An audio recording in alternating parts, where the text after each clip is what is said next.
அல்லாஹ் சொல்லி காட்டுகின்றான். குழந்தைகளும் செல்வமும் இந்த உலக வாழ்க்கை அலங்காரம் என்று அல்லாஹ் சொல்லி காட்டுகின்றான். இதே குர்ஆன் அல்லாஹ் தஆலா இன்னொரு ஆயத்தில் இப்படி சொல்லி காட்டுகின்றான். இன்னமா அம்வாலுக்கும் வ அவுலாதுக்கும் ஃபித்னா, உங்களுடைய செல்வமும் உங்களுடைய குழந்தைகளும் இந்த சோதனை என்பதாக அல்லாஹ் சொல்லி காட்டுகின்றான்.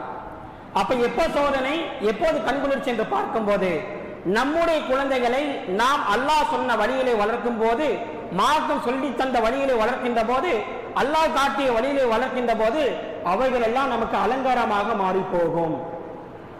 இன்னொரு இடத்திலே ஃபித்னா என்று சொல்லி காட்டுகின்றான். சோதனையாக ஆகும் என்று சொன்னால் மார்க்கமே சொல்லி தரல, ஆடை உடுத்தக்கூடிய முறை தெரியல, சாப்பிடக்கூடிய முறை தெரியல, தொழுவக்கூடிய முறை தெரியல, நோன்பு வைக்கக்கூடிய முறை தெரியல, எப்படி வாழணும், இது ஹலால் ஹராம் என்று தெரியல, சொல்லிக் கொடுக்காமல் வளர்த்தோம் என்று சொன்னால் அந்த பாவம் நம்மை சார்ந்ததுதான். அதனால்தான் ஃபித்னா சோதனை அல்லாஹ் சொல்லி காட்டுகின்றான்.